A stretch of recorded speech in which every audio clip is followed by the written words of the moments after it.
Bom dia a todos os irmãos que oportunamente puderam estar na casa de Deus nesta manhã de sábado. Meditamos nesse instante no Salmo 100, que lemos: Celebrai com júbilo ao Senhor todas as terras. Servi ao Senhor com alegria. Apresentai-vos diante dele com cântico.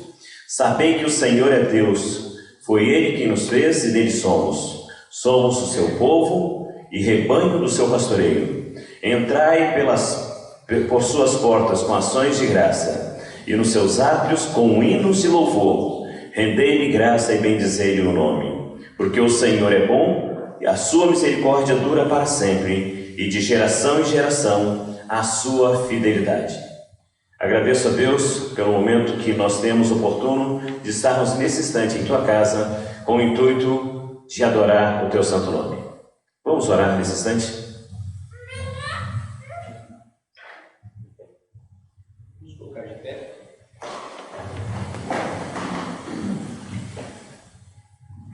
Santo Deus, maravilhoso Pai que estás no céu, nossa imensa gratidão por nos trazer de volta ao seu lar. Pai querido, nós invocamos a presença do teu Santo Espírito durante esse culto de louvor e adoração. Recebe, Senhor, nossos cânticos, nossa adoração, e que teu Santo Espírito possa falar ao coração de cada um de uma forma pessoal, individual. Em nome de Jesus. Amém.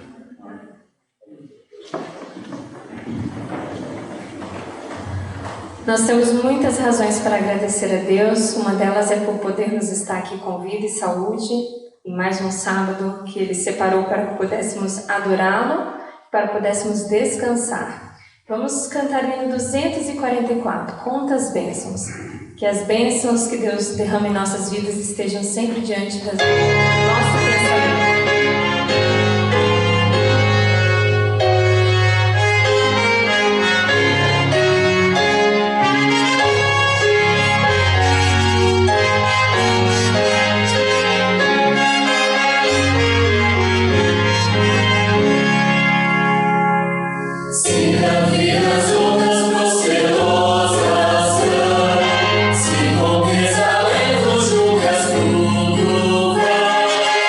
Oh,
Vamos cantar o hino Além do Rio, hino número 570. Ao som da música, nós vamos nos colocar em pé.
Convido a todos os irmãos nesse instante, aqueles que puderem, a colocar-se ajoelhados. Vamos falar com nosso Deus.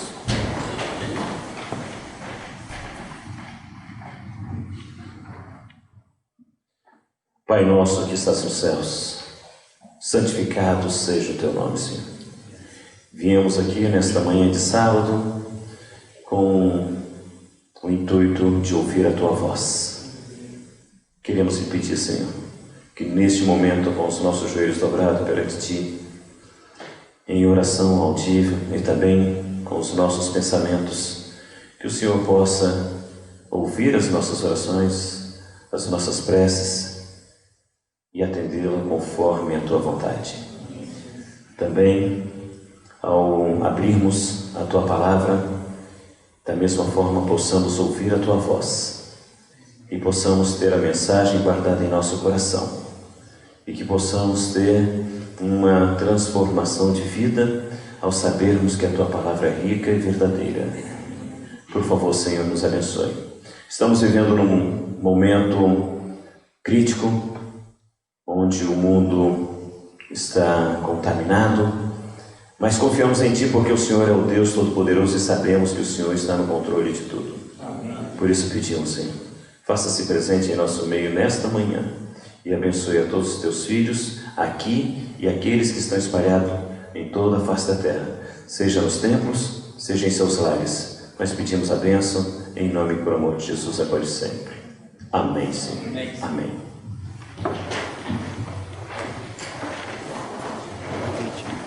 Provei verde, né?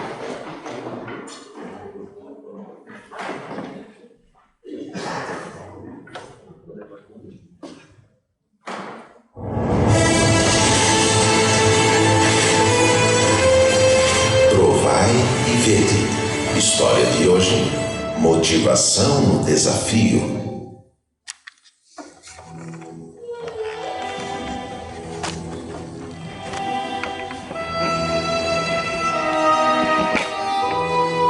Eu era servidor público, trabalhava na Agência de Águas da Bahia e fui transferido para atender a comunidade de Vila Sauípe, a 70 quilômetros de Salvador. Embora a região fosse um paraíso tropical, com lindas praias de águas quentes, a vila ficava no interior e não oferecia as facilidades dos grandes centros. Eu, minha esposa Jaciara e meus 3 filhos éramos os únicos adventistas da comunidade de 3.000 pessoas. Nossa casa era a igreja e assim seguimos por algum tempo, até que despertou em nós o desejo de iniciar um trabalho evangelístico na vila com o objetivo de construir ali um templo adventista. O importante era iniciar a obra do Senhor. Alugamos uma pequena casa que serviu de igreja por um bom tempo. Os frutos começaram a brotar e as pessoas foram batizadas. Os meses se passaram. Recebemos a doação de um terreno e imediatamente iniciamos a construção. O dinheiro vinha de parte do meu salário, de doações dos amigos e empresários locais e também do caixa da igreja. A obra seguia como era possível, até que recebemos uma grande ajuda financeira da administração do campo e conseguimos concluir o templo. Hoje, nossa igreja, ainda que pequena, é uma luz do Evangelho aqui na comunidade.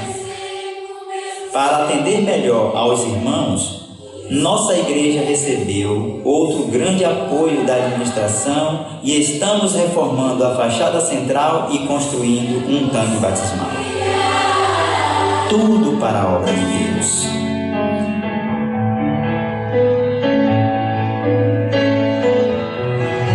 Nós somos os pioneiros aqui em Vila Sauípe. E o Senhor tem feito o seu povo seguir em frente no cumprimento da nossa grande obra de evangelização. Os membros da igreja em todo o mundo têm sido fiéis nas ofertas. Desta forma, a administração do campo conseguiu nos apoiar financeiramente na construção do nosso templo. Eu sei que existem inúmeros projetos que também estão recebendo ajuda financeira, como no caso da igreja de Lauro de Freitas, que hoje pode receber mais de 500 pessoas, da igreja de Maragogipe, que se tornou a mais bonita da cidade, da igreja de Periperi, totalmente derrubada e refeita, da igreja do Parque Verde 2, colocada de forma visível para a comunidade, da igreja de Glebagá, reconstruída numa estrutura de Maranata, e muitas outras. Com uma fé inabalável e orações fervorosas, seguimos as orientações de Deus e o mar se abriu para nós. Louvado seja o nosso Deus, provai e vede.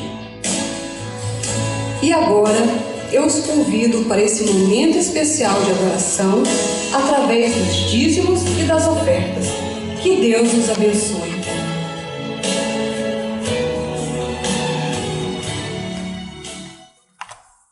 É um privilégio participarmos da obra do Senhor, através do nosso tempo, talento, tesouros e tempo, contribuindo para o avanço do seu reino e contribuindo também para que mais pessoas possam também conhecer essa mensagem maravilhosa que um dia nos alcançou. Quero convidar você a fechar os olhos para nós orarmos. Pai do céu, que privilégio é nessa manhã estarmos em Tua casa de oração, como Teus filhos, Teus servos, como Teus convidados, para recebermos as bênçãos do sábado, mas também em especial para ouvir a Tua voz.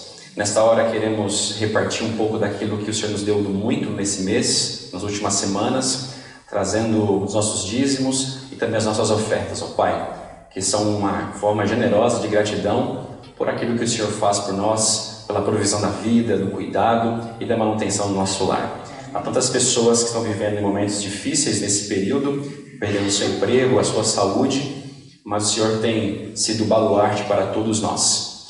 Suplicamos a Ti que nunca falte em nós a liberalidade e a intenção de fato da fidelidade para com o Senhor, em especial também para que mais pessoas em nossa geração possam conhecer essa maravilhosa mensagem que um dia nos alcançou.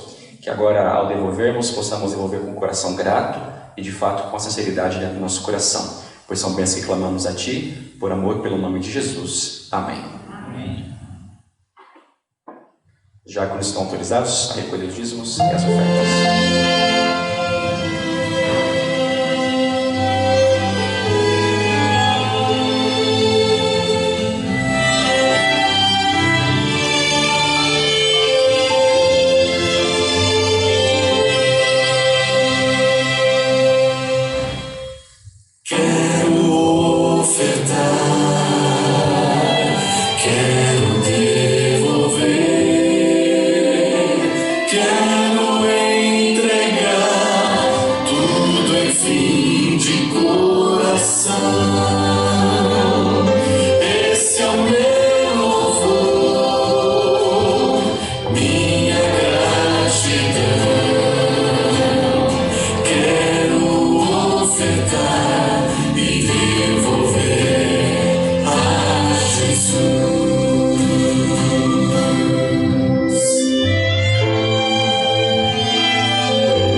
Espírito em mim.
sábado. Bem?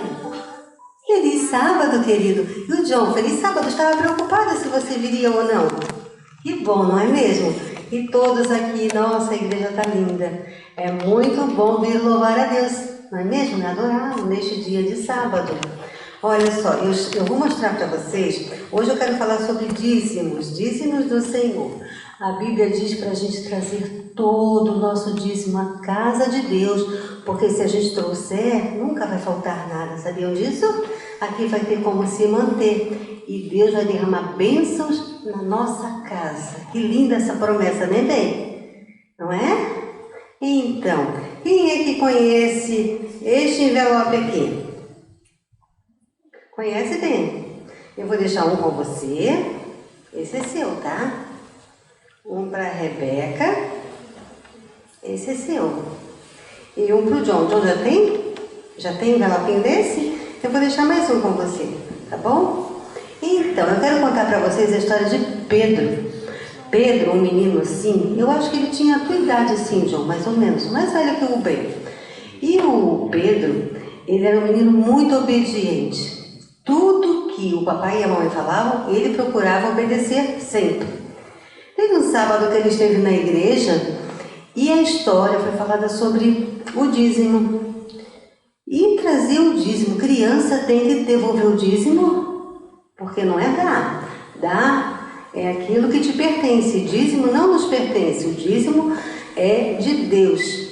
Então nós devemos devolver. Como assim, tia Sandra? Eu, bem, vou devolver. Como que eu nem ganho dinheiro? Mas às vezes, bem, mamãe dá um trocadinho, né, John? Às vezes você ganha um dinheirinho. A Rebeca também já ganha.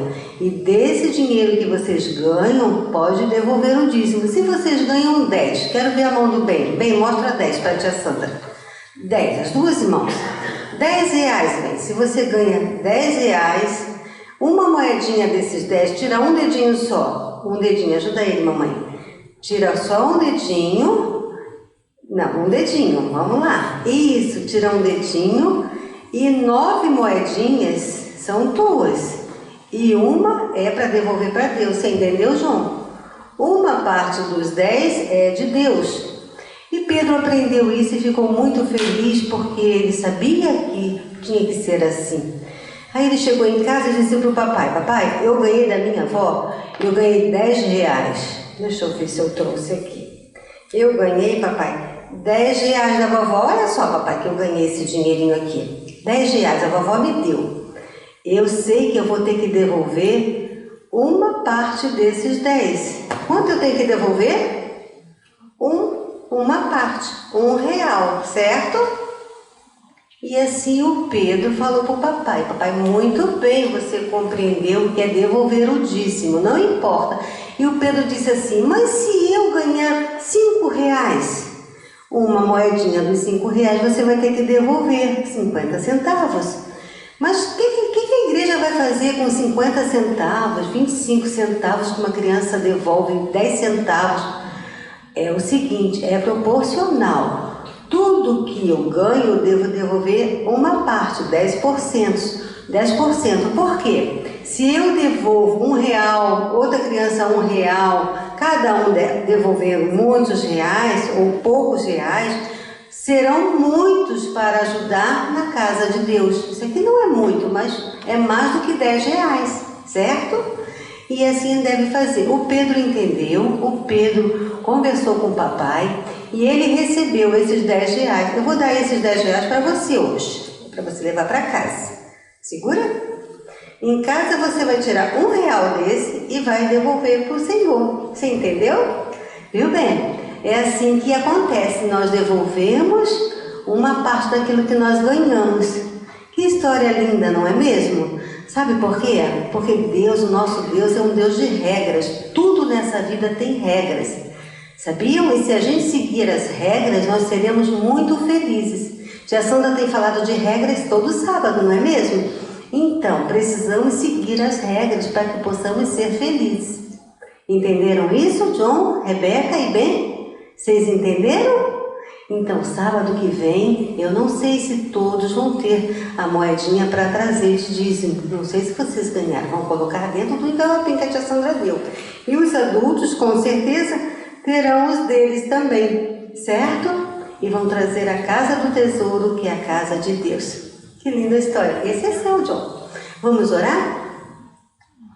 Querido Deus, nós te agradecemos porque Tu és um Deus de amor, que nos ensinou de muitas formas. As suas regras, Senhor, não são pesadas. São maneiras da gente ver melhor de acordo com Tu pedes, Senhor. Ajuda-nos a ser obedientes, porque sabemos que muitas bênçãos Tu vai nos derramar. Assim diz Malaquias 3:10. Muito obrigada, querido Deus. Nos guarda e livra do mal, por Jesus. Amém. Agora podem sentar-se, leva o envelopinho, tá bom?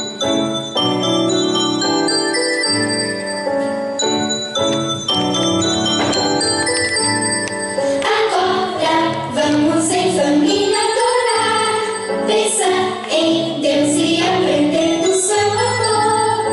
Oh, que alegria sentimos aqui de juntos poder escutar a voz do Senhor, a voz do Senhor.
Senhor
você abrir sua Bíblia comigo no Evangelho de João, capítulo 13, por gentileza.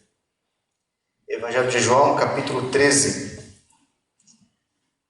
E hoje nós vamos terminar o nosso bate-papo, as nossas considerações sobre essa série especial, esse chamado de Deus para sermos de fato mais do que membros, sermos discípulos de Cristo, né? E para isso o tema que eu quero abordar com vocês nessa manhã é a marca do discipulado. Que marca seria essa? Como é que funciona essa marca, essa identificação? O que vocês acham? Quando Abraham Lincoln estava concorrendo à presidência dos Estados Unidos, lá em 1860, né? O seu grande adversário, o Sr. Stanton, começou a fazer duras críticas à sua pessoa. Principalmente a inventar uma série de histórias que denegriam a imagem de Abraham Lincoln. E mesmo assim, interessante, Abraham Lincoln ele venceu as eleições. E ao vencer, sabe o que ele fez? Ele convidou o Sr. Stanton para ser um dos seus ministros. Você acredita? Aquele que tanto o desonrava, agora estava sendo honrado. E muitas pessoas não acreditaram nessa postura, questionaram Abraham Lincoln: como é que você é capaz de fazer isso? Sabe o que Abraham Lincoln respondeu? Ele disse assim: a melhor maneira de se vencer um inimigo é fazendo dele um amigo. Essa é a melhor maneira. Isso impactou tanto a vida do Sr. Stanton, que anos mais tarde, quando o Abraham Lincoln morreu, ele fez um discurso emocionante. E ali ele chegou à seguinte conclusão: Lincoln foi o maior estadista americano. Essa é a marca que Abraham Lincoln está nos deixando. O maior estadista americano. Eu fico pensando, será que hoje nós seríamos capazes de fazer a mesma coisa? Que marcas estamos deixando para a nossa família? Que marcas estamos deixando lá no nosso trabalho? Que marcas estamos deixando para a igreja? Que marcas estamos deixando para o mundo, para a internet, para você que nos assiste aí pelo YouTube, pelo Facebook? Qual é a marca? Quando se trata de discipulado, Jesus nos disse que a maior marca é a que nós encontramos aqui, em João capítulo 13, verso 35. A palavra de Deus diz assim: nisto conhecerão todos que sois os meus discípulos. Se tiverdes o quê? O que está escrito aí na sua Bíblia? Amor. Parabéns. Vou repetir. Se tiverdes amor uns aos outros. Essa é a marca. Essa é a marca. É fácil ler isso, né? Temos que amar. É fácil pregar isso. Temos que amar. Agora, é fácil viver isso? É fácil? O que vocês acham? O comentário bíblico adventista, falando desse trecho, nos diz que no passado, os seguidores de grandes mestres, eles sempre procuravam imitar, refletir as características dos seus mestres. E um exemplo clássico disso é a escola de Hillel e de Shammai. As escolas mais famosas da época de Cristo. Hoje em dia aqui em Joinville, quais são as escolas mais famosas? Me ajudem. Quais são as escolas mais badaladas, mais importantes, mais famosas? Em primeiríssimo lugar, Escola Adventista. Amém? Gostou? Escola Adventista, em primeiro lugar. Inclusive, se você ainda não matriculou o seu filho, faça o quanto antes. Você que nos acompanha pela internet aí, ó, no Facebook, no YouTube, matricule o seu filho na Escola Adventista. É o melhor investimento que você pode fazer. Nessa época eram as escolas de Hillel e de Shammai. Interessante. Há relatos bem antigos que nos falam que os seguidores de Shammai, eles eram inflexíveis, duros com a comunidade, com o povo. Por quê? Porque Shammai era exatamente assim. Shammai é identificado na história como uma pessoa irascível, muito complicado. Em contrapartida, a gente encontra na história relatos de que os seguidores de Hillel eram diferentes. Eles eram bondosos, eles eram pacientes com o povo. Por que será? Porque Hillel era exatamente assim. Hilel, ele é identificado na história como o sábio que preservava o amor. Então, qual que é o raciocínio? O fruto, ele nunca cai longe do quê? Longe do pé. Aplicando na prática isso para a gente hoje. Se o mestre é paciente, os seus discípulos precisam ser pacientes. Se o mestre é atencioso, os seus discípulos precisam ser atenciosos. Se o mestre é sábio, os seus discípulos precisam ser sábios. Se o mestre é amoroso, os discípulos têm que ser amorosos. Por isso que lá em 1 João capítulo 4, verso 8, existe aquela declaração famosa: aquele que não ama, não conhece a Deus, porque Deus é o quê? Deus é amor. Deus é amor. Amor é a base de tudo na vida, amor é a base de tudo na Bíblia, e amor é a base do verdadeiro discipulado. E é sobre esse amor que Jesus está falando para a gente em João capítulo 13, especialmente destacando alguns aspectos desse amor que eu quero pontuar rapidamente no tempo que eu tenho aqui. Quais são os aspectos do amor relacionado ao discipulado? O primeiro que eu encontro e que você precisa entender nessa manhã é que se trata de um novo mandamento. Qual é a evidência disso? Verso 34. Acompanhe comigo na sua Bíblia, por gentileza. São João capítulo 13, verso 34. Novo mandamento vos dou. Está aí escrito. Novo mandamento vos dou. Que novo mandamento é esse, pastor? Para a gente entender, atenção aqui no pastor. Acompanhe aqui, você que está na internet. Para nós entendermos melhor esse assunto, o primeiro passo é compreendermos o uso da palavra novo na Bíblia. Esse é o primeiro passo. Em grego, existem duas palavras para novo. Uma palavra é neos e a outra palavra é kainos. Pegaram aí? Uma é neos e a outra é kainos. Qual é a diferença, pastor? O Colin Brown, ele diz o seguinte, de uma forma resumida. O neos é um novo que nunca existiu. Um negócio totalmente inovador. Esse é o neos. O kainos é diferente. É uma coisa nova, mas que já existe. Deixa eu exemplificar para ficar mais tranquilo, né? Imagine que eu diga assim: eu vou te dar um carro novo. Quem aqui quer um carro novo? Eu quero também, né?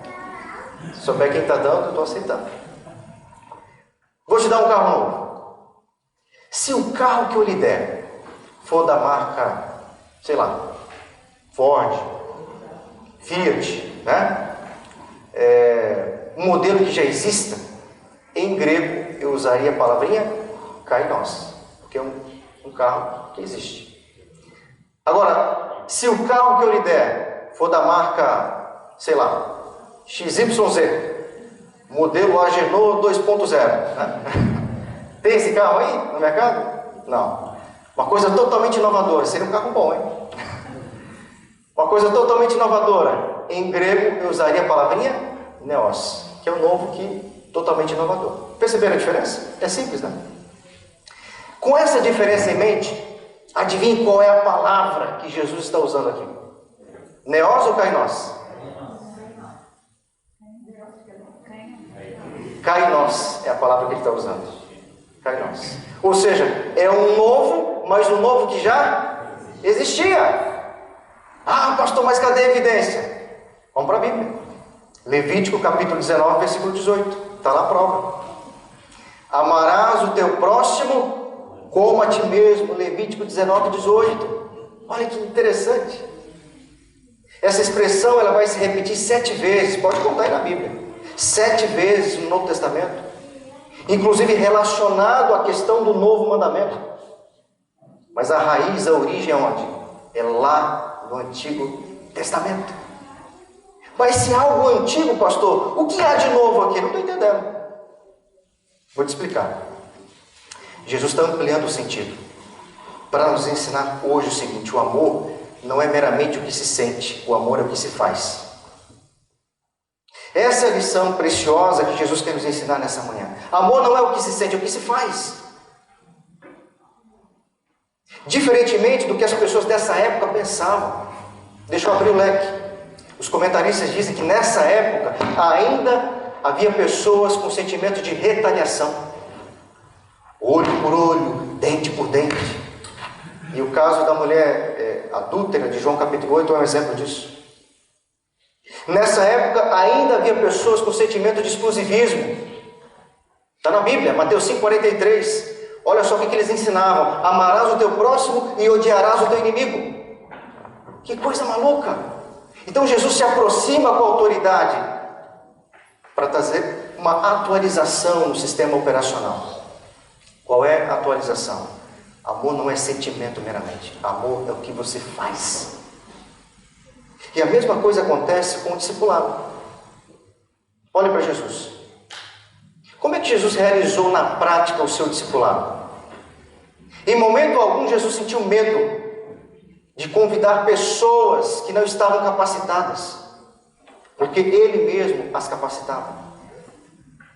Jesus não se sentiu desamparado em momento algum no processo do discipulado, porque a Bíblia diz que constantemente Ele orava por seus discípulos e por seus discípulos. Em momento algum, Jesus se sentiu fracassado na sua missão, principalmente na cruz. Aliás, na cruz Ele fez a coisa mais importante desse universo. Você tem noção do que Cristo fez por você na cruz? Você que me acompanha pela internet, você tem noção disso, desse impacto? Eu vou resumir. João 3,16 diz tudo. Porque Deus amou o mundo de tal maneira que fez o quê? Porque quem ama faz. Quem ama faz. Porque Deus amou o mundo de tal maneira que deu o seu Filho unigênito, para que todo aquele que nele crê não pereça, mas tenha a vida eterna. Amor não é sentimento, meramente. É o que você está fazendo cada dia. Uma vez um jovem ministro começou a acompanhar um grande pregador chamado Henry Beecher. Ele é considerado o maior pregador dos Estados Unidos no século XIX. Ele começou a acompanhar esse pastor porque ele queria ser discipulado por ele.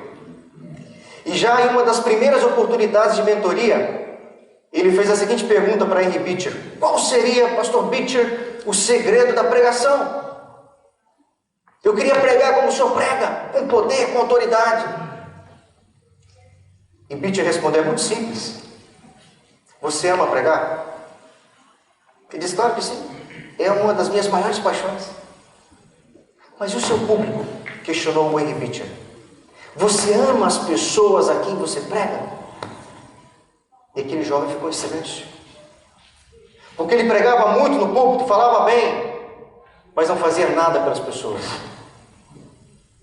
Henry Beecher rompeu aquele silêncio com um conselho. Ele disse o seguinte: o segredo não é apenas amar o que você faz, mas amar as pessoas a quem você faz. Vou repetir. O segredo para qualquer área da sua vida, você que está me assistindo pela internet, você que está aqui na igreja, não é só amar o que você faz. Você precisa amar as pessoas que você faz, a quem você faz. Vou ser mais prático. A questão não é apenas amar cantar aqui na frente. Tem que amar as pessoas para quem você está cantando. A questão não é apenas amar e ensinar. Tem que amar as pessoas que você está ensinando. Não é apenas amar, liderar. Amar as pessoas que você lidera. Amor não é o que se sente. Amor é o que se faz. Um outro aspecto importante do amor que Jesus traz para a gente aqui é que se trata de um novo modelo. Olha que interessante a continuidade do verso 34. Acompanhe comigo na Bíblia. Novo mandamento vos dou, que vos ameis uns aos outros como eu vos amei. Esse trechinho é o novo modelo. Como eu vos amei é o modelo. Vamos voltar um pouquinho para o exemplo do carro, para ser mais didático. Digamos que você de fato compra um carro novo. Sei lá, vou puxar a sardinha para o meu lado. Compra um Focus, né? Um Focus modelo de entrada. E você começa a andar com o carro pelas ruas de Joinville. Você gosta do carro, a economia, a autonomia, né? A velocidade dele, se apaixona pelo carro. Daqui a 5 anos você decide comprar um outro Focus. Só que agora um modelo topo de linha. Diferente, né? Topo de linha. Teto solar, roda de liga leve. né? Estaciona sozinho, uma série de coisas. Né? A pergunta é, esse carro novo é igual ou diferente do antigo? O que vocês acham? Um era o modelo de entrada, o outro topo de linha. É igual ou diferente? O que vocês acham? O nome do carro é o mesmo. A fábrica é a mesma. É igual ou é diferente? A mesma coisa acontece com o princípio de João capítulo 13. O modelo antigo, Levítico 19:18 dizia: amarás o teu próximo como a ti mesmo. O modelo novo de João 13, verso 34, diz a mesma coisa, para amar, só que ele tem uma opção a mais, que o antigo não tinha. Qual é a opção? Como eu vos amei. Sabe o que Jesus está fazendo aqui? Ele está ampliando o sentido. Jesus era mestre em ampliar as coisas. Por exemplo, para as pessoas dessa época aqui, o adultério era só o ato em si. Aí chega Jesus em Mateus capítulo 5, verso 28, e diz para a gente que só de você olhar com intenção impura, você já está o quê? Adulterando. Ficou mais fácil ou difícil? O que acha? Antes, quem matava ia a julgamento. Aí chega Jesus em Mateus 5, 22, e diz que só de ficar irado, só de ficar nervosinho com o seu irmão, você já está sujeito a julgamento. Ficou mais fácil ou difícil? O que acha? Antes, a orientação era: amarás o teu próximo como a ti mesmo. Aí chega Jesus em João 13, 34 e diz bem assim: tem esse princípio, eu vou colocar uma coisa a mais. É como eu vos amei. Em outras palavras, Jesus queria ensinar para a gente o seguinte: o amor não é apenas fazer pelos outros o que você gostaria que fizesse com você mesmo. É fazer o que Cristo faria. É isso que é amor. Fazer o que Cristo faria. Você está disposto nessa manhã a fazer o que Cristo faria na prática? Eu gosto muito de histórias e outro dia eu fiquei impressionado com uma biografia. Os biógrafos dizem que em março de 1938, Viktor Frankl, ele tinha uma decisão muito importante para tomar. Bem nessa época, as tropas nazistas invadiram a Áustria e ele tinha passaporte para os Estados Unidos. Ele poderia fugir com a sua família. Muito bem. Mas a história diz que ele decidiu ficar para ajudar pessoas. Ele era médico. Como bom médico que era, ele decidiu ficar para ajudar. E a história diz que Viktor Frankl ajudou de fato a salvar milhares de pessoas. Mas por outro lado, ele e a sua família foram levados para campos de concentração. A história diz que toda a sua família morreu. Só ele sobreviveu. Anos mais tarde, numa entrevista, lhe perguntaram qual teria sido o segredo para você sobreviver essa coisa tão terrível dos campos de concentração. Ele respondeu assim: a decisão de ajudar as pessoas, pensando mais nos outros do que em mim mesmo.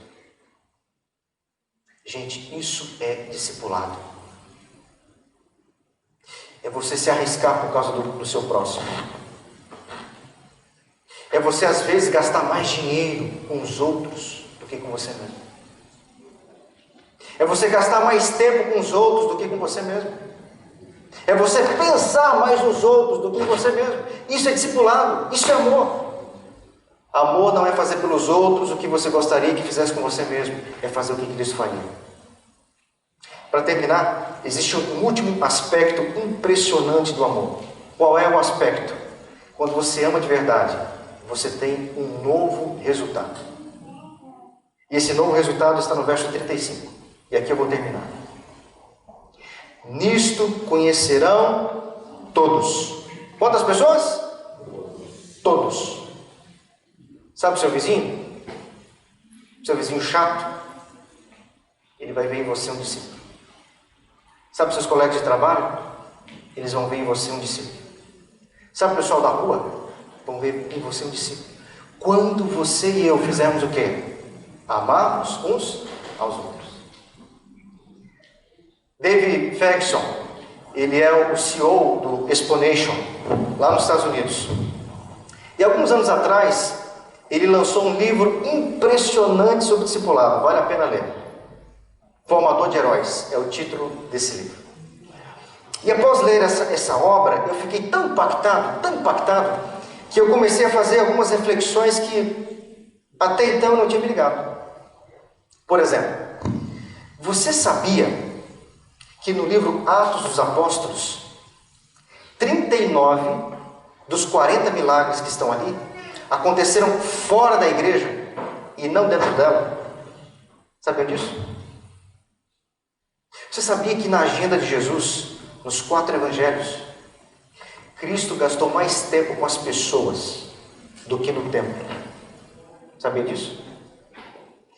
Você sabia que a palavra pregar, que a gente acha tão importante, ela aparece 17 vezes na Bíblia, enquanto que discípulo aparece 32 vezes?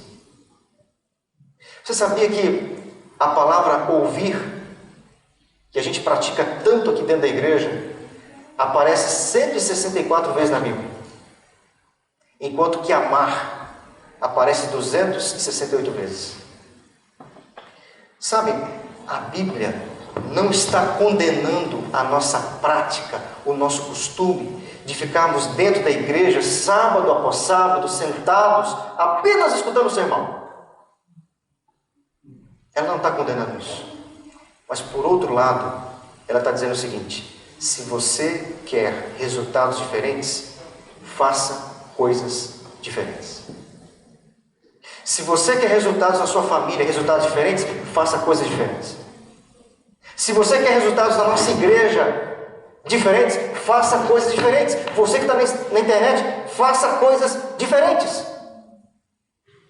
Principalmente o que Ellen White comenta com a gente lá no livro Atos dos Apóstolos, página 551. Olha só esse trechinho, muito interessante.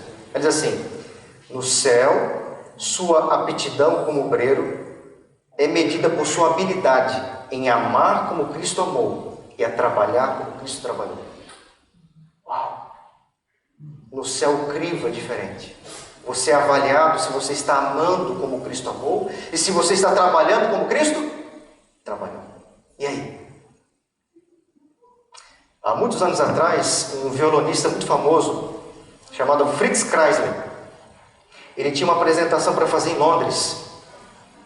Mas como faltava 1 hora para o navio partir, ele decidiu passar em uma loja de música para ver alguns instrumentos.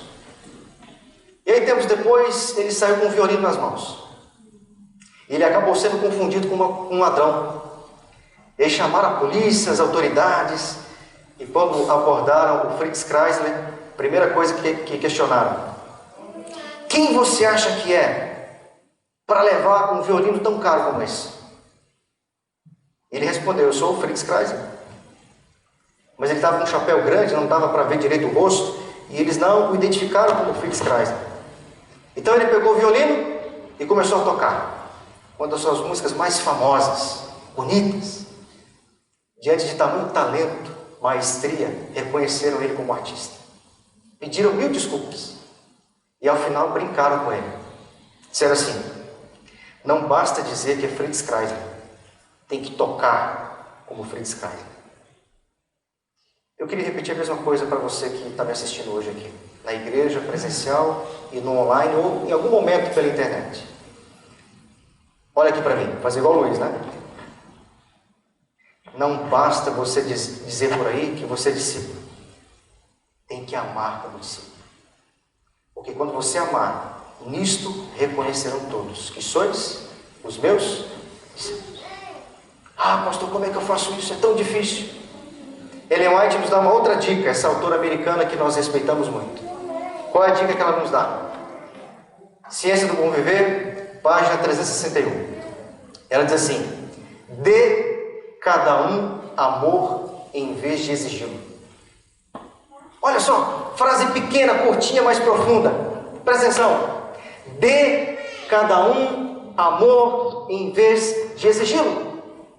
Ou seja, antes de exigir que a sua esposa te ame, seja você o primeiro a amá-la.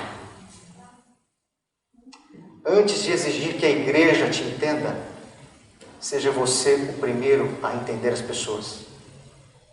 Antes de exigir que as pessoas de fora te aceitem, Seja você o primeiro a aceitar as pessoas.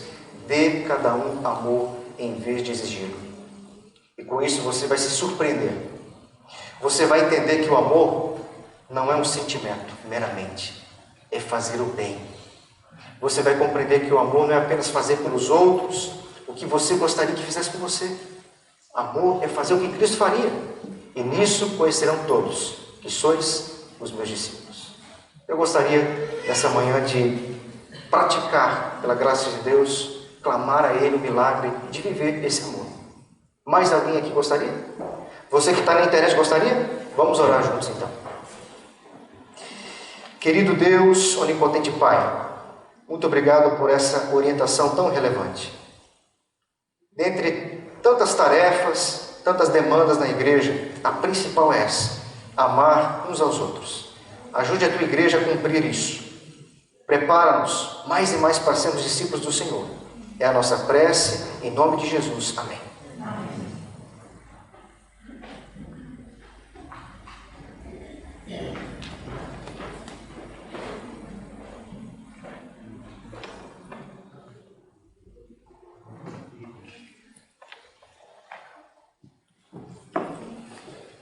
Continuaremos a adoração ao nosso Deus nesse instante. Convido a todos a abrir os seus hinários no hino 261. Fé é a vitória. Vamos unir as nossas vozes e cantar com bastante entusiasmo.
Que lindo hino, que forma maravilhosa de lembrar da palavra de Deus e de suas promessas. Hoje é o 13º sábado, é o último sábado desse ciclo de estudo da Palavra de Deus e nós vamos ver agora o informativo, o que a igreja está fazendo pelo mundo. Informativo Mundial das Missões.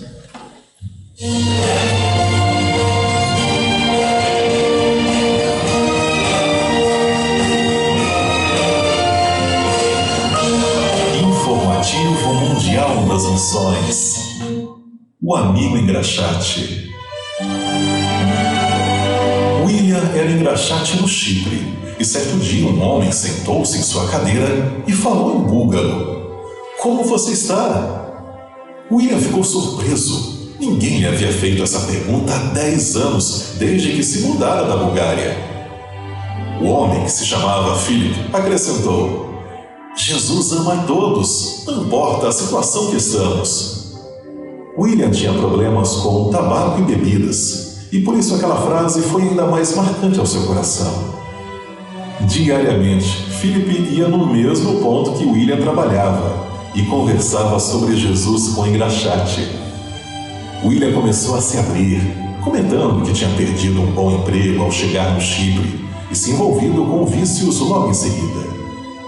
Por causa dos vícios, sua família o tinha expulsado de casa e atualmente ele dormia no chão de um prédio abandonado. Mas durante as conversas com Philip, William começou a entender o amor de Deus e então desejou ser transformado. Ele passou a frequentar um grupo de estudos bíblicos da Igreja Adventista no idioma búlgaro, conduzido por Philip. Com o tempo, William largou seus vícios, aceitou Jesus totalmente em sua vida e em 2018 foi batizado. Logo em seguida, sua família o aceitou de volta e ele encontrou um emprego mais rentável com folgas aos sábados, uma raridade no Chipre. Hoje, William afirma que sempre que conhece uma pessoa, procura falar sobre sua transformação através de Cristo Jesus. Parte da oferta do trimestre ajudará na construção de uma igreja e um centro comunitário em Nicosia, Chipre. O país tem apenas 103 adventistas e nenhuma igreja própria. Por isso, a sua oferta terá um tremendo impacto. Você ainda ajudará neste trimestre a abrir um centro de influência em Sortland, Noruega, e estabelecer uma igreja em Nova Belgrado, Sérvia. Este é o último sábado do trimestre, a última oportunidade de você ajudar esses projetos da divisão transeuropeia. Por isso, sejamos liberais. Ele citou ali a Noruega. Eu trouxe 2 informativos, nós não vamos ver os 2, obviamente. O outro era da Noruega. É muito triste você saber que um país maravilhoso como aquele, a igreja está, pelas palavras do informativo, morrendo, com menos de 100 membros, sem igreja, sem lugar. Olha, isso que nós temos aqui é muito que existe em muitas regiões da Noruega inteira. Então nós não vamos recolher nossas ofertas hoje, mas sempre sejam liberais nas suas ofertas, sejam fiéis nos seus dízimos para o progresso da palavra, tá bom? Queridos, a Igreja Adventista tem 2 momentos de estudo da palavra, o culto que nós tivemos agora pelo pastor Agenor, e agora nós vamos estudar o último capítulo da nossa lição da Escola Sabatina. Gostaria que vocês, em atitude de reverência, me acompanhassem nessa oração. Grande Deus, nosso Pai, mais uma vez, Senhor, abrimos a Tua Santa Palavra. Que a Sua iluminação esteja conosco, que entendamos perfeitamente os Seus ensinos. Pedimos isso, implorando o perdão dos nossos pecados, em nome de Jesus. Amém. Queridos, ficamos durante 13 sábados. Acho que se a gente ficar para cá, a gente consegue usar melhor. Isso. Daí o Paulo não precisa ficar mudando ali toda hora. Ficamos durante 12 sábados, agora nesse 13º sábado, com uma lição incrível, maravilhosa, como interpretar as Escrituras. Nós vimos a autoridade das Escrituras, nós vimos a importância, nós vimos como foi a inspiração, qual o uso que Jesus fez das Escrituras. Só que agora, no final, no último dia desse estudo, nós trazemos aqui uma proposta para vocês. O que adianta você estudar, você entender, você compreender essas Escrituras, se você não fizer o quê? O que você precisa fazer com esse conteúdo maravilhoso que você aprendeu? O quê? Praticar. Nós precisamos viver o que nós estudamos, o que nós aprendemos. É muito engraçado, tem aqui pirâmide, põe aí pirâmide. Existe uma pirâmide do ensino, onde eles propõem o seguinte: quanto que você vai entender de algo se você participar de uma palestra, ouvir uma palestra, você vai assimilar 5%, de acordo com essa, Marcos. Talvez esteja desatualizado, eu não perguntei para você, mas eu vou usar, tudo bem? Karine, tudo bem? 5%. Agora vejam na última parte da pirâmide. Opa, voltou aqui, ó. Se você ensinar a outros o que você ouviu, o que você estudou, o que você aprendeu, você fixa 90% do que você ouviu, aprendeu, praticou. E é isso que Jesus está falando aqui. Você vai ler as Escrituras, você vai estudar as Escrituras, você vai jejuar, você vai orar, você vai pedir orientação do Espírito Santo. E depois disso você vai usar esse ensino, não para ficar discutindo Bíblia, não para ficar participando de competições do que você sabe da Bíblia. Você vai usar para viver esse ensino. E vivendo esse ensino, testemunhar. Não dizem por aí que a maior pregação que você tem na sua vida não é o que você fala, o que você vive? Também não dizem por aí que o que você diz, eu não consigo ouvir o que você diz, porque o que você faz estraga. Mais ou menos isso, né? É isso. Todo esse estudo é para viver a palavra viva. E agora eu quero fazer uma coisa aqui. Eu trouxe alguns livros, eu assaltei ali o Minicentro Arte, eu tenho a chave. Acho que depois de agora eu não vou ter mais.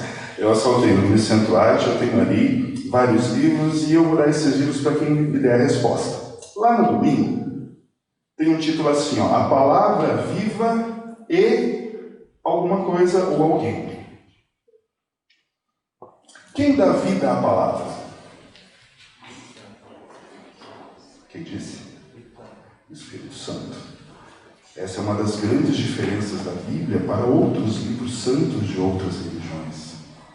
Nós acreditamos que Deus, Pai, Filho e Espírito Santo estão vivos e agem na nossa vida ativamente.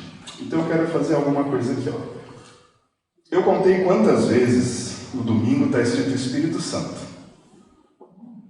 Quem me disser quantas vezes, eu anotei aqui, ó, está aqui do ladinho. Quem me disser quantas vezes aparece o Espírito Santo ali, ganha um livro. Tá? Eu tenho aqui Vida e Ensinos, eu tenho aqui Só para Jovens, História da Redenção. Conte aí, no domingo, quantas vezes aparece a palavra Espírito Santo. Quem falar por primeiro e acertar o número que eu tenho aqui, pode vir aqui pegar um livro. Sem o Espírito Santo, o entendimento é só no intelecto. Podemos nos reunir para estudar a palavra de Deus, e por mais inteligente que sejamos, aquele estudo, ele vai ter um alcance. E com a atuação do Espírito Santo, o alcance divino. Muitas vezes nós queremos sentar na frente da Bíblia e entendê-la na marra. E eu confesso que essa lição de 13ª lição, quando a gente estuda para vir aqui na frente, a gente estuda bem mais, né? Me fez pensar o descuido do abrir a palavra sem pedir a orientação e a bênção do Espírito Santo. Sem a bênção do Espírito Santo, o entendimento é um entendimento humano. O intelecto é um intelecto humano. Com o auxílio do Espírito Santo dando vida à nossa palavra, essa palavra se torna parte da gente.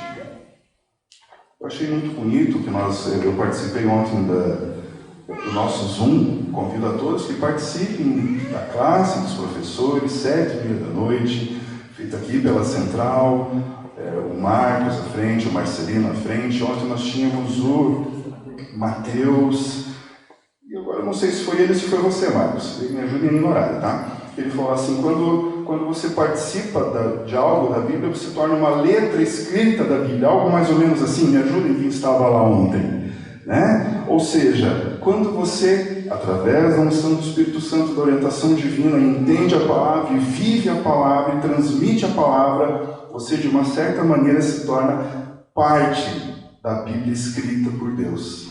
Não dessa que já está fechada, da futura. Isso é muito interessante. Já descobriram aí? Quantos, Marcos? Marcos Reis, quantos?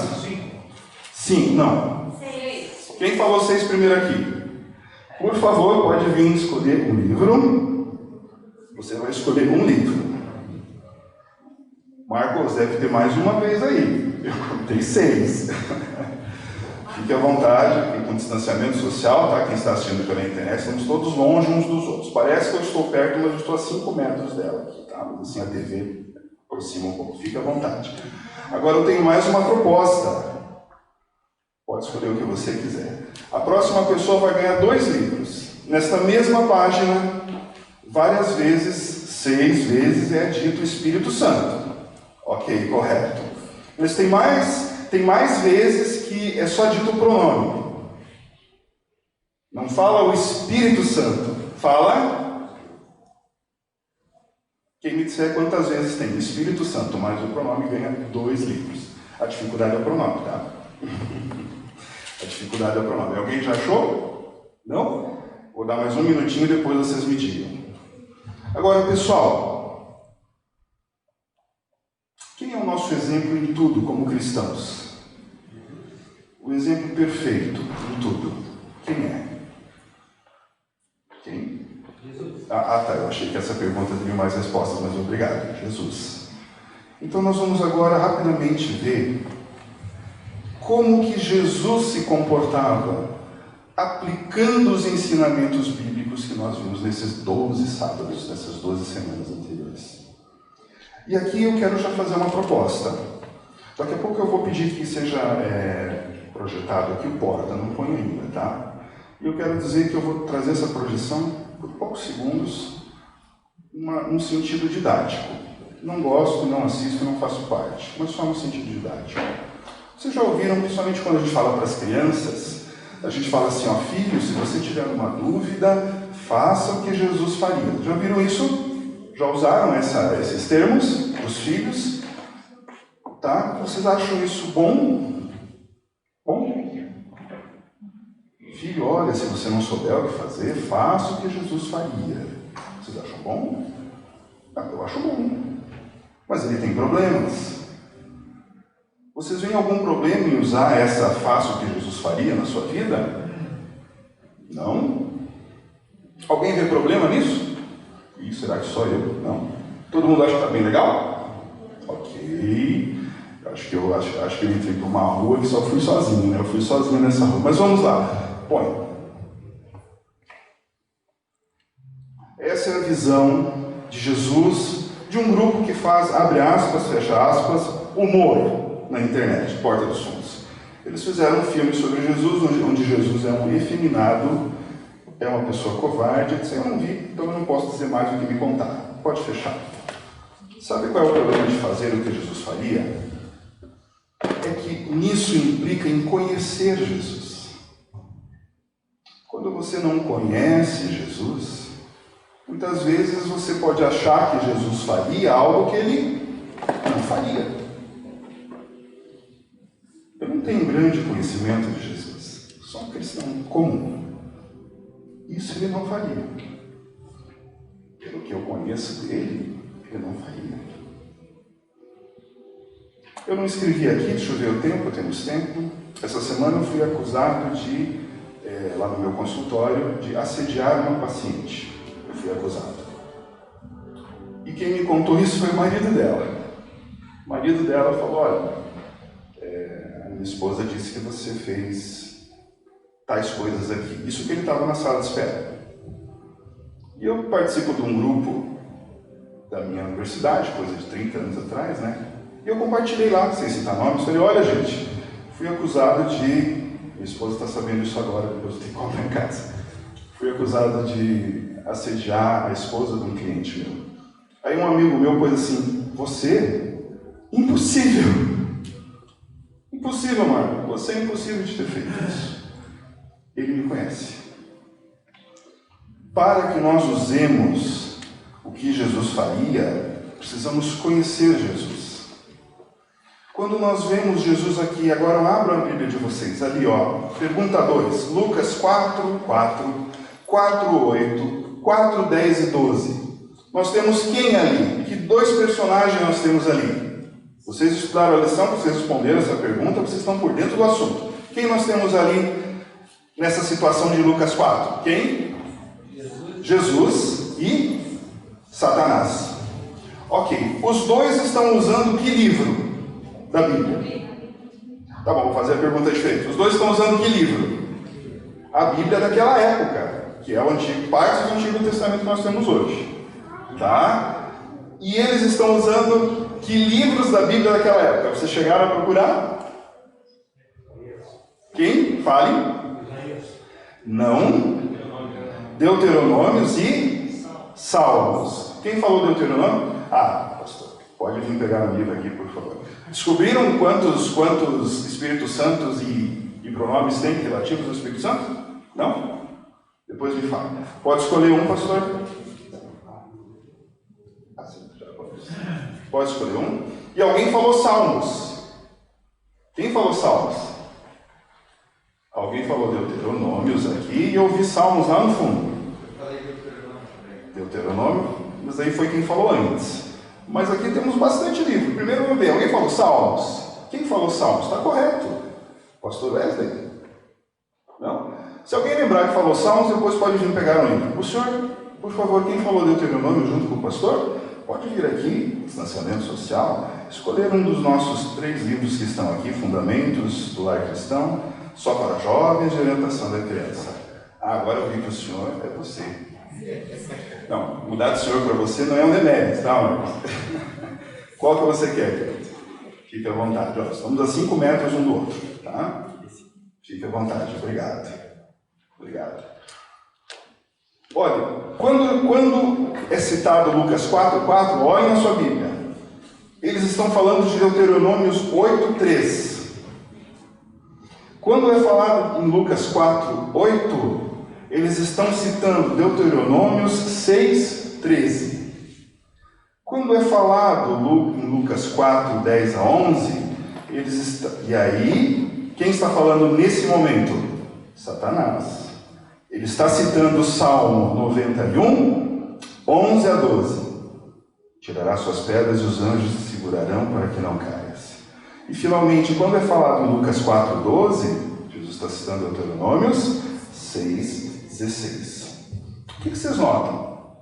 É Jesus e Satanás. Os dois estão usando que livro? A Bíblia. E os dois estão usando a Bíblia corretamente? Não.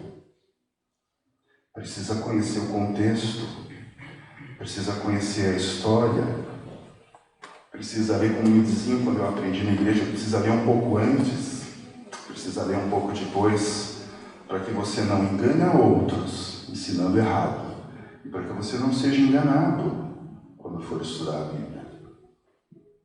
Não esqueça disso, porque tem gente que diz que Jesus desfez da Bíblia. Não, mas veja, ele aqui, ali falou, ele ignorou a Bíblia.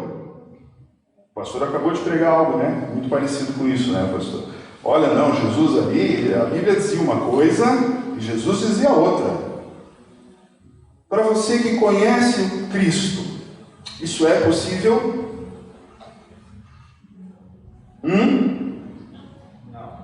Então como é que vocês me explicam isso?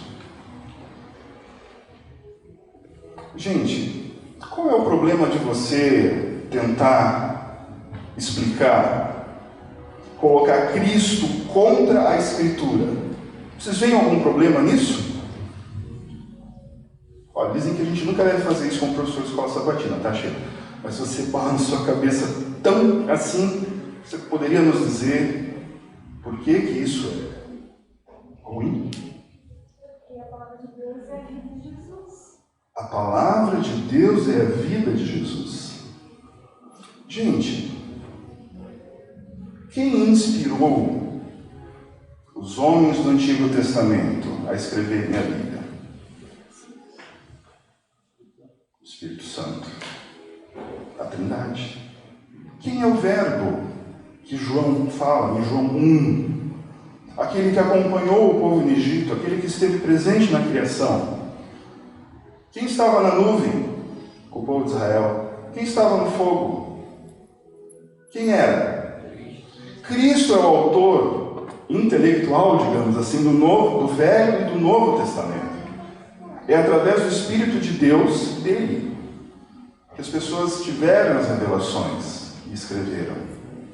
Ele não pode revelar algo num momento, e daí nós tivemos uma pequena discussão sobre a palavra atualização ontem, aí não estou dizendo que não possam ter coisas que valem para um momento, e em outro momento elas se cumprem, mas ele dizer algo no momento, e depois, olha, eu disse aquilo lá, mas aquilo lá não é, tá? Eu estou mudando. Isso pode acontecer para a eterna palavra de Deus? Não. Veja que você contrapor Jesus com as Escrituras é contrapor ele a si mesmo. A si mesmo é uma grande redundância, né? Assim. Isso não pode acontecer. Então veja, quando vamos usar todas essas 12 semanas de estudo, trazendo para a vida de Jesus, precisamos conhecer Jesus. Estudar sobre a sua vida, meditar sobre a sua vida, entender a história, entender o contexto e pedir a orientação e a bênção do Espírito de Deus para compreender isso perfeitamente e viver esse ensinamento. E agora, finalizando, eu esqueci meu relógio, eu não consigo ver o do fundo, gente. Cíntia saiu, ela falou assim, tem 5? Ó, dá certinho. Ela falou, você não usa óculos? Eu falei, uso, mas eu sentei no meio e quebrou. E o meu celular apagou. Vamos lá. Finalizando. Põe aqui o querer. Eu não sei de quem que é essa frase, tá? Ele vai dizer que é minha, mas não é. Eu não tenho frases boas, tá? Quando a gente não quer, tudo é impossível. Agora, quando a gente quer, nada é impossível. Onde eu quero chegar? Nós terminamos esse estudo de 13 semanas. Pode tirar. Não é minha essa frase, acho que não é minha não, tá minha, mas não é. Tá bom? Com uma proposta. O autor da lição, inclusive, está falando com o pastor Wesley, aproveitando, falando do autor da lição. Semana que vem o pastor Wesley estará aqui, passando nossa primeira lição. Fazendo amigos para Deus. Isso, pastor? É o autor da lição, é Mark Finley, já ouviram falar? Uma lição maravilhosa. Mais ou menos, né? Mais ou menos. O pastor Wesley está com Mission Online, falei direito, mais ou menos, e vai fechar, trazer o senhor, o seu ministério, que está maravilhoso, eu acompanho, com o primeiro dia dessa lição aqui, que vai ser incrível, tá? Mas aqui, finalizando a desse sábado, tem uma proposta. A proposta que é trazida é que você queira separar tempo para Jesus. Faça isso um objetivo. Quantas horas você tem por dia? Deus te dá quantas horas por dia? 24? Olha que coincidência, para mim também. Você também? 24? Faça força. Separe um tempo. E aqui o interessante é que aqui diz assim, ó, não é simplesmente separar um tempo, é separar um tempo com qualidade. Um tempo com qualidade. Outro dia uma cliente falou assim, Marcos, você faz academia? Eu falei, dá para ver que não, né? Ela falou, não, eu acordo 5:30 da manhã para ir para a academia e por que você não faz isso? Eu falei, eu não acordo 5:30 da manhã para falar com o meu Deus. Vou acordar 5:30 para ir para a academia. Acho que se eu fosse acordar às 5:30 da manhã, seria para me ajoelhar e falar com Deus. Eu falei, olha, fica para depois, eu tenho coisas mais importantes para fazer antes, às 5:30. Aqui está dizendo assim, escolha horas tranquilas para ficar com a palavra de Deus. Faça isso um objetivo. Isso é para mim também. Fazer mais. Escolha um horário tranquilo, acorde um pouco antes. Se afaste, encontre um lugar bacana na sua casa, se isso for possível. Sei lá. E pare, acorde. E diga assim, oi Deus, vou abrir a tua santa palavra, me ensine algo, né? E é interessante que, finalizando, ali diz assim, memória e canção, Obviamente que você não vai memorizar textos bíblicos simplesmente para ser um decorador de texto bíblico. Você vai memorizar os textos bíblicos, porque eles serão auxílios na sua vida. Esses textos bíblicos que você vai memorizar, às vezes acidentalmente, você passa um texto bíblico, aquilo fixa, às vezes você vai tomar isso como uma decisão, né? Vimos ontem, existem técnicas para isso, existem pessoas que nascem com esse dom sem técnica nenhuma, né? Minha mãe, não sei se ela está acompanhando hoje aqui, às vezes eu falo, mãe, fala aquela poesia que você recitava lá no colégio de freira quando você tinha, sei lá, 15 anos. Ela fala a poesia toda. E eu não consigo isso, né? Existem técnicas e tem gente que tem isso naturalmente. Mas, quando você estiver lendo a palavra de Deus, proponha-se a memorizar textos bíblicos. E damos mais um passo. Sabe qual que é uma das maneiras mais marcantes de você memorizar um texto bíblico ou qualquer texto? Com a música. Gente, tem tanta música maravilhosa. No começo da pandemia eu escrevi para alguém, está faltando música nessa pandemia. Às vezes você está aflito, coloque a sua música favorita, pegue o seu LP, pegue sua playlist, põe na Novo Tempo. A música é uma forma incrível de você guardar um texto. E finalizando, para finalizar o final, eu queria propor o seguinte. Deixa eu ver se alguém me respondeu aqui, já estamos terminando. Eu pedi para os professores se alguém teria... Ninguém me respondeu, nem minha mãe, tá feia a coisa. Vamos lá. Eu tenho aqui 2 livros. Quem tem um texto preferido da Bíblia, decorzinho, e quer vir aqui na frente falar? O Marcos, você foi o primeiro que eu vi levantar a mão. Vem cá, Marcos, você está aqui sempre. Texto preferido. Eu tenho mais um livro aqui. Já que ninguém acertou que o Espírito Santo é dito 7 vezes, tem uma hora que fala assim, ele quem? Ele, o Espírito Santo. Marcos, o texto, pega um microfone lá, distanciamento social, 5 metros de distância, microfones separados, Fabiana ali passando álcool em tudo, só dá um fósforo aqui, a gente explode, tanto álcool, né? Qual é o seu texto favorito, Marcos? Você vai ter que dizer o texto e por quê. Tá bom? Vai lá. Curioso, Mal, é que... Pode chegar um pouquinho mais perto, 5 metros daqui, ó. Isso, tá. Quem me ensinou esse texto foi o meu avô, e quando ele faleceu, eu tinha 5 anos de idade, que é Hebreus 12:14. Segui a paz com todos e a santificação, sem a qual ninguém verá o Senhor. Então, de lá para cá, nunca mais esqueci. Fica aqui com a gente. Alguém tem mais? Temos um livro aí, pode pegar, Marcos, se você quiser, escolher um dos 2. Alguém tem um texto favorito que gostaria de compartilhar, que gostaria de explicar por quê? Não? São todos tímidos hoje, timidez é uma coisa incrível, né? Todos tímidos. Então eu vou falar o meu texto favorito para a gente terminar. O meu texto favorito não é favorito desde muito tempo. Numa das lições a gente passou por ele, aquilo me marcou. Tá, ele é favorito, mas eu escrevi, né? Até lá. Aqui, ó, Filipenses 1:6. Ninguém está vendo, tá? Filipenses 1:6.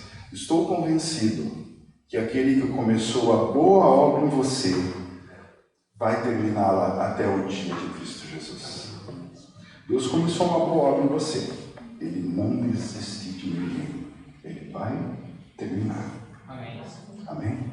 Gostaria de pedir que a igreja ficasse em pé. Por favor. Amigo, existe um site chamado bibliamelodica.com.br. Tá aqui. Põe aí o Bíblia. Ótimo. Eu esqueci, obrigado. A gente nem combinou. Ó, esse é o mesmo.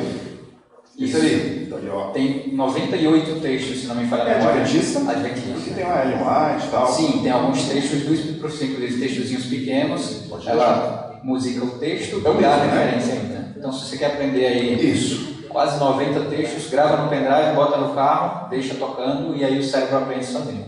Obrigado. Eu gostaria de pedir que você fizesse a nossa oração final, Marcos. Soberano e bom Deus, nós louvamos, exaltamos, engrandecemos o Teu nome, porque Tu és um Deus bondoso, Tu és um Deus que nos ama e a despeito de nossas falhas, de nossos erros, permanece atuando em nossa vida através da Tua palavra, Senhor. Ajuda-nos a compreender a responsabilidade que temos como Teus filhos, de estudarmos a Tua palavra, de entendermos, mas principalmente de colocá-la em prática, Senhor. Porque porque se ela não modificar a nossa vida, se ela não transformar o nosso caráter, ela será como qualquer um outro livro, e não é esse o objetivo teu para nós. O teu objetivo, nós sabemos, é que ao sermos transformados, as pessoas contemplem nossa vida e vejam quão poderosa é a tua palavra, quão transformador é o teu poder, é o Espírito Santo, e através da transformação de nossa vida que outras sejam transformadas também.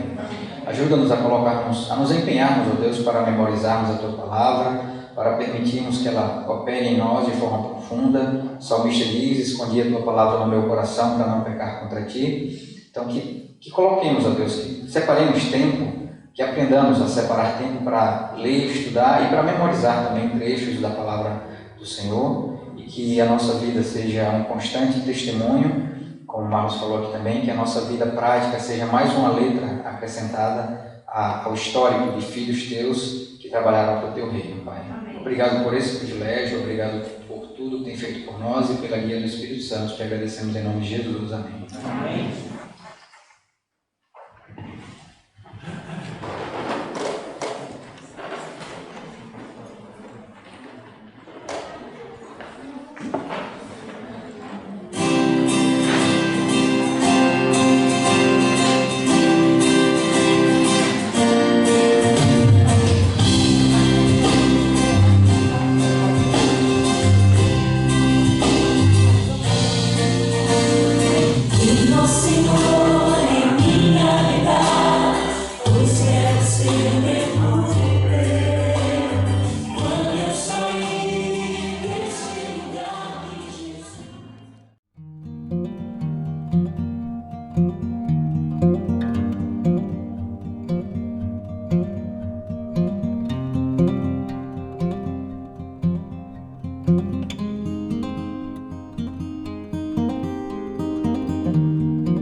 Thank you.